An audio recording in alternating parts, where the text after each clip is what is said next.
Come to Uncle Moe's for family fun. It's good, good, good, good, good, good, good. Sounds good. Hello and welcome to Uncle Moe's Family Feedbag, where we traipse through seasons 1 to 12 through random episode generation. I'm your host, Tyler McRae, joined by my co-host, my confidant of all things Springfield, Cal Reader. Cal, how are we doing? I'm good, man. How are you? I'm very good. Bit of FYI, we're recording this on Endgame Day, I'm sure it will be known as. Yes, I'm doing it. So we're recording this on the midnight release. I'm showering, and then probably shooting off soon after this. Anyway, I've been up since 6 o'clock this morning as well. So Oh my god. it's a long fucking shift. But all spoilers. I will be live tweeting it. I will be going straight on Bebo and spoiling it completely. Follow me on MySpace. Yeah, who would have thought Howard the Duck was behind it all? He went up Fantasy Zone. God, I've seen that meme too many times now. Why is that the common factor? There's an animation for it as well. Oh no. It's really funny. I'd recommend it. It's not as sexual as you'd think. And the episode we're reviewing today is Season 10's Wild Barts Can't Be Broken, episode 11 of Season 10, directed by Mark Irvin, written by Larry Doyle, with the original air date being January the 17th, 1999. And the couch gag is a parody of Dr. Strangelove. All the family get on the bomb and they drop off with the cowboy hats. Now, as I always ask, Cal, is there any initial thoughts with this particular episode? This is a good episode for me. It's a classic one I always remember being on like Channel 4, BBC Two era. I don't know. I like it. It's got a good musical number as well. Like I always found it a bit cringy when the Simpsons did musical like episodes and such. There's one or two what step out. This one and the one where Bart gets a job at the burlesque house. Spring in Springfield, yeah. Yes. But yeah, I was looking forward to this episode. It wasn't the one what I thought it was going to be. I can't remember exactly which episode it was. It's more when I first started it, because I read up about it. I think you told me that it was the kids of Springfield spreading secrets about the adults and such. But when I first turned it on, because it's in that late stage of The Simpsons where the beginning of the episode has next to nothing to do with the resolution of the episode, I generally thought I had the wrong episode. Yeah, I will get into it later, but I will say I was pleasantly surprised by this, and I think the Adults Kids song deserves a lot more love. It's usually under the radar in The Simpsons chronology of music, but we will get into that. The episode kicks off with something I've faced a lot of the time, being a sports fan myself, of your team going through an awful, awful rough patch. The Simpsons family are there to watch the Isotopes, and they're right in the slumps. They're having to bring in some old major leaguers who got clean pissed. They've passed the drugs test now, Cal. I actually like that little physical joke there. It was funny. I'm not personally like a team sports fan, really. I used to watch ice hockey a little bit. I think it's purely because, much like Springfield, one of Sheffield's teams for quite a while wasn't the greatest. And I only got to two football matches, and both times they lost. So my dad claimed me as a jinx and never took me ever again. Would you be willing to go again? I mean, Sheffield United, as of recording, they're looking at going to the Premier League now. I say that, I might have cursed it. We'll wait and see. That's true. However, we're Sheffield Wednesday, so I think I'd be banned from the house. Even from the first pitch, they're doomed. I will say, fine, very fine individual jokes throughout this episode. And I guess it starts from Homer telling his kids to never love anything. And then a minute later, Marge saying, you've got to have that backing spirit. You've got to back the loser to the bitter end. Hurry up and lose so we can get out of here! Why do you hate the Isotopes so much, Dad? Because I loved them once and they broke my heart. Let that be a lesson to you, sweetie. Never love anything. Even you? Especially me. But you gotta support the team, Dad. They're already threatening to move to Moose Jaw. That's right. Like my mother always said, you've got to stick it out, even if you pick the loser. To the bitter end. But they finish the game. And obviously the Isotopes lose. Homer keeps ragging on them, but then 6 months later, I believe, goes back down to Moe's, and the Isotopes are on a hot streak. It's the championship game, and again, I'm not going to make it too much about football, but bandwagon fans, Cal, I know you're not very prevalent in it, but my God, the amount of people I saw after Leicester's 5,001 season, and knowing you do realise they're not going to do this again. You're not going to see a pig fly twice. It's the main thing what I didn't like about sports. I remember being in school and stuff. I don't know if it's just because I was out the loop a little bit. And I just remember Sheffield Wednesday, for example, went through a stage whilst I was in school where within the season they had about 4 different managers because they just kept on stacking them and stuff like that. And literally every other week they'd get another manager, and the guys at school would be like, "Oh, he's like God's gift to managers. He's going to be amazing. He's going to be great." And then within a week he'd fuck up 7 times and fuck a cat or whatever, and he'd get sacked. And straight away they're going, "Oh, I always knew he was wrong. It's disgusting. But this new guy is going to be great." And it's 3 weeks later he fucks a cat, and the sexy ass cat was just hanging around Hillsborough. And I'm like, well, you said that about the other guys. No, they're different. The incredible fickleness of football is just going to carry on, Cal. I don't understand it, Tyler. Help. The Isotopes win the big championship, and Homer, Lenny, Carl, Barney go on a massive bender and end up trashing Springfield Elementary in Homer's car. They go everywhere. They go on the pitch. They go through the school. They knock down the priceless Puma and have a little shower singing "We Are the Champions." Cal, when was the last time you drank out of jubilation or a big win? The depression really makes me drink. No, I don't know. I can't remember a big celebratory drink. I guess when the World Cup were on. I know I said I weren't a big football fan. I mainly use it as an excuse to get this. So you're more consistent. You're on another level to these normies. I'm very much so. The worst time, I admit it. I don't admit it. I'm a functioning alcoholic. I like my drink. I like going out and just getting pissed. I like going out and having just a nice little couple of drinks and and it's fine. And my main issue is with for example, New Year's or big holidays like St. Patrick's Day and such. I can claim that I'm a quarter Irish, but I usually go for a pint of Guinness and that's it. But when specifically New Year's, I hate because it's just so packed. It's like Christians around Easter or Christmas who they attend every week, and then all of a sudden it's Easter and everyone turns out to woodworks. And you're like, well, I haven't seen you in fucking years. Why can't I get served? Why can't I get blessed by the golden ale nectar of our gods? That's basically it. I didn't see you at service, John, you heathen. Yeah. Alcohol is great. This reaches local news, as it turns out that Springfield has been smashed up by Homer. It makes the news. But before that, again, this is one of the best moments of the episode. I've seen this memed and referenced so many times. Homer's night out in colour, if you will, like an old 20s film. Chief Wiggum has nothing else better to do than to blame it on no good punk kids.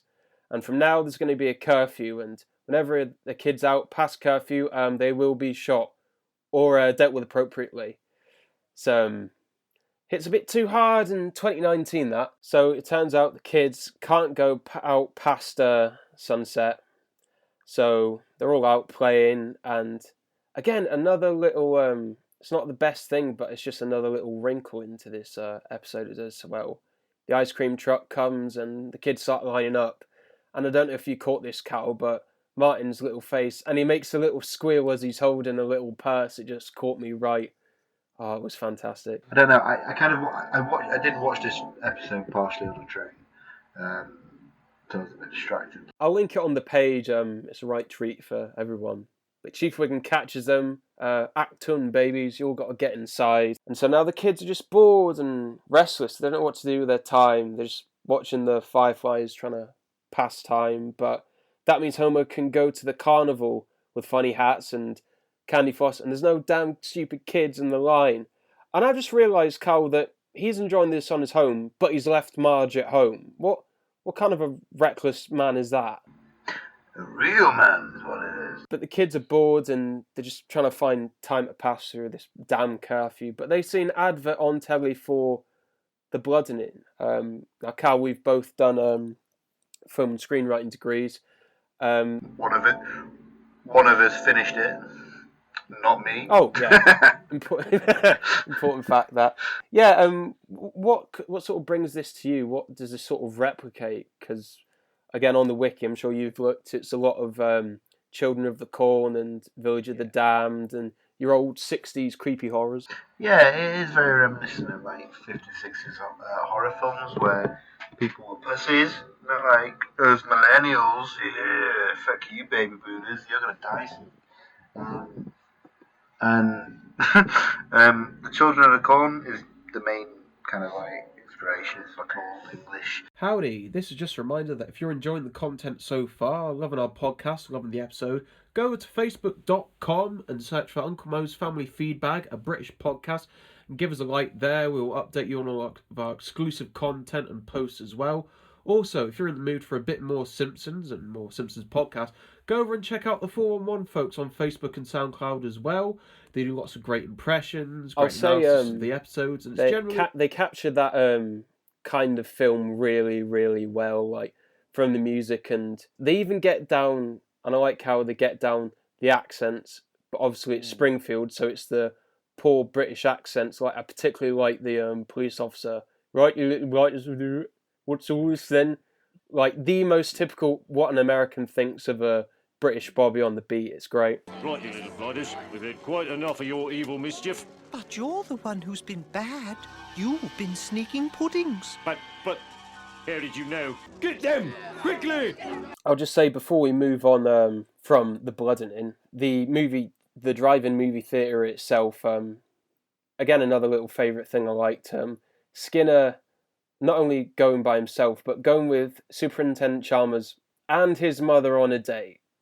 And, like, I found it funny, but I still cringe a bit when he goes, "Seymour, you're wasting valuable make-out time," and you hear Angus give a little, oh, horrible. He's gonna steam her house.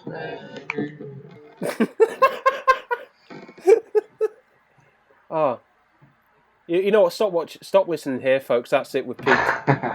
Turns out this was all a ruse. This was a big bait of Chief Wiggum himself, and he ends up catching the kids, breaking the curfew. He chucks them in the back of the paddy wagon and says, you know, the lesson here is the adults always win. And you see the little creepy, like the kids from the blood, and the little creepy effect go in the eyes. And you said you were going to talk about it in this episode, Cal. Let's talk about Chief Wiggum from his big wah. Now, I think this is one of Wiggum at his best. Maybe not peak, but I'd say it's close. It's definitely a strong Wiggum episode. I don't think he's complete in it yet. But he's still. No, because he manages to put up a fight, and he's the main bad guy, so he's got some sort of diligence about him. Yeah, exactly right. I don't know. He's always been one of my favourite characters. This is a complete idiot. He's kind of like Homer with more responsibility but less brain cells kind of thing. Very apt, yeah. The effects from this eye is, turns out it's actually Eddie with the lights. Is this your favourite bit of the episode? Because I'm going to call it here, Cal. This is my favourite part of the episode, and I'll pop it in audio form right here now for you. Just hear Eddie's laugh go, oh, sorry, Chief. Listen up, punks. The moral of the story is, the adults always win. Wah! For crying out loud, Eddie, you scared the hell out of me. Sorry, Chief. He meant to do that, the cheeky lad. So my favourite part of the episode comes a little bit later. It's during the song. Just before the song. Oh. Alright, we'll save it for that. So the kids, as a punishment, have to clean this massive billboard that Chief Wiggum's erected to keep the kids indoors. It's a little animatronic device for him sipping the cup of coffee, which will play into their hijinks later. But the kids decide to get back at the adults by stealing a load of copper wires and tellies. Again, that was another funny little joke, 200 channels and nothing but cats. They all wire this up and they decide to spill the parents' secrets. The theme of Skinner's thickness continues. We briefly discussed it in Duffless when he gets the tomato over his arse, and now he's having to back away, not having to show that booty. There's an odd running theme here. I think we've just managed to crack into it. The kids sort out their radio show. We know all your secrets, putting on the creepy English accents, as was in the Blood and In, and they managed to dish out all the juicy gossip. A lot of it to do with Homer, actually. How they come around to showing the family this, I do like. And a very apt sentence from Homer. This hit home hard. After trying to get into "Don't Go There," which I'll get back to in a minute, they want to give "Talk to the Hand" go on telly, a brand new sitcom. Lisa interrupts and saying, "Oh, let's listen to this radio show." "Oh well, put it on now, because I'm starting to think. I need TV as a distraction in life," and never true words were spoken now as an adult man. Not everything can be, House of Cards and Breaking Bad. You need a bit of Geordie Shore and a bit of Can't Pay Will Take It Away to numb the senses. I agree. I love a bit of trash TV. They end up listening to the programme and shock horror, all the secrets are coming out. Homer's been practicing medicine without a licence. Luann's been two-timing it with two lads off Gladiators. Surprised Wolf wasn't thrown in there. Yeah, I don't really like that bit. I found it quite hilarious, if I'm honest. Because what's the names are really Cheeto and Greedo or something like that. Yeah. "I stood beside you, now you must fight. Settle down," and they're going out with the big buffer sticks. They manage to track the kids down, and it turns out they're using all that kit and caboodle to transmit from Chief Wiggum's billboard there to produce the radio show. All the adults from the town stop them, and this gets into a big argument, and I'll let you take it from here, Cal. "You adults are always giving us orders." "Oh, you kids are always disobeying them." Adults treat kids like children. "Kids treat adults like cash machines." Adults. Kids! Adults. Kids! Adults. Kids, you've had your fun, now we've had our fill. Yeah, you're only here 'cause Marge forgot her pill. Kids, you're all just vandalizing punks. Channel hopping, rhythm popping monkeys. But please don't quit the fan club. Kids, I can nag till my hair turns blue. Kids, you bum my smokes and don't say thank you. Why can't you be like we are? Oh, what a bunch of brats. We ought to drown you just like cats. Adults, you run our lives like you're Colonel Clink. Adults, you strut around like your farts don't stink. Adults, you're such a drooling, soaring, boozing, boring bunch. Surly meanie, 3 martini lunchers. I just ate a thumbtack. Adults, they're always telling us to Ducks traps. We're fed up with all of you whippersnaps. We're trying to get some sleep here. It's almost 6:15. What's the matter with? Don't you treat us like? Can't you just lay off? We're sick of all of you. Kids.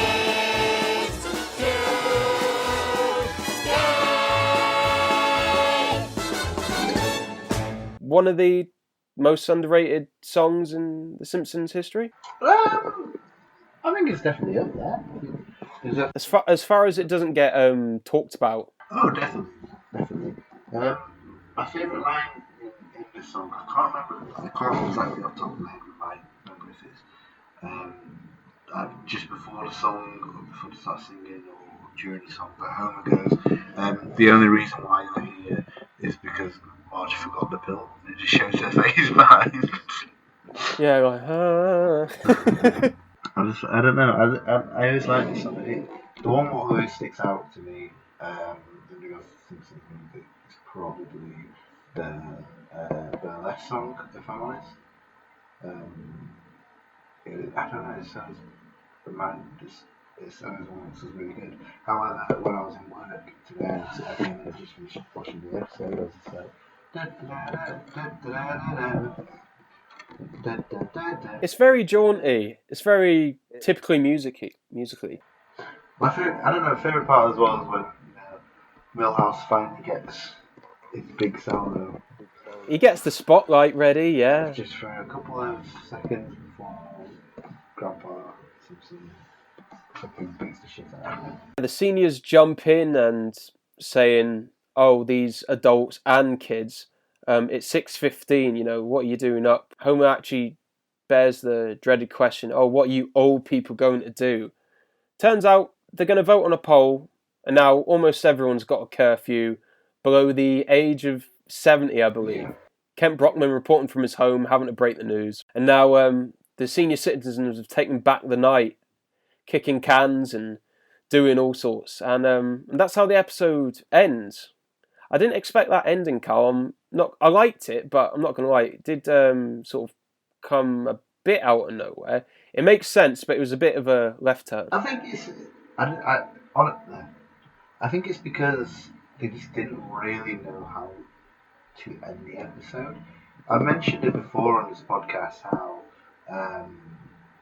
especially in the later seasons, definitely now. So, I think we first talked about it in the tennis episode, where the beginning of the episode from around season 4 has nothing to do with the end of the episode, and a lot of the time the episode kind of peters out. They want this idea of like, okay, let's send them to, let's send them to Africa. How can we get them to Africa? Well, he found, there's no food in the house, so they have to find some crackers. Great, okay. Then all of a sudden there's a monkey diamond mine or whatever. Like, it's just, it's a load of smoking stuff all the time, and it's not really making sense. You're gonna get, you got a lot of that with the Mike Scully years. It was a lot of joke driven, but not necessarily character and narrative stories. Yeah, I think that's really made where the downfall of Simpsons happened, purely because of that. This is a good example of how it works, in my opinion. It's quite funny. I would have liked to see more random secrets being spread around and such like that. I like the bit where they're just about to get caught and it's like, he's saying them one about Homer, saying that he's been practicing medicine without a license. I said before at the start, I was pleasantly surprised. I think this is a genuine hidden gem that not a lot of people talk about, even though, it's, like you say, later years and that. But it's more than serviceable. This is a genuine treat, and I'll start with my rating. We're going to do the ratings now. With everything included, fun little one-liners, genuine strong jokes, good story from start to finish, even though the end was a bit left-turny. I'm going to give this 4 out of 5 mischievous wins, as the dreaded farmer said in the Bloodman. I'm going to give it, like I said before, it's a strong episode. I do agree it's very much a hidden gem.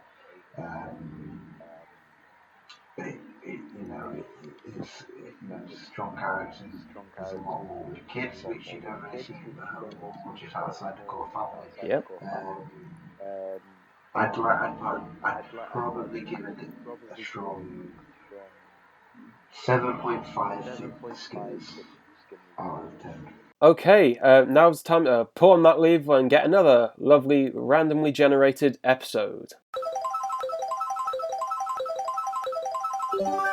Oh, Cal, bit of groundbreaking. We're going to be doing our first ever Treehouse of Horror episode. Ooh, which one? Treehouse of Horror 3 from season 4. Do you remember any of the stories from that? I'll give you a hint. Homer's going to New York. He's the 8th wonder of the world. This is going to be one of my favourite Treehouse of Horrors, this. For people wondering about Halloween episodes, I'm going to save the first ever Treehouse of Horror episode for October this year, for actual Halloween, but I'll happily do... It's not quite like Christmas episodes. The Christmas episodes are few and far between, so with Treehouse of Horrors, we'll take them as we please. This was just nice and random. But yeah, I can't wait to do this, Cal. And we will join you next time on Uncle Mo's Family Feedbag. Be sure to like and have a listen to our SoundCloud page. That's at Uncle Mo's Family Feedbag Podcast. Like the Facebook page as well. That's Uncle Mo's Family Feedbag - a Simpsons podcast. And we will see you next time, folks. Take care. Come to Uncle Mo's for family fun. It's good, good, good, good, good, good, good. Sounds good.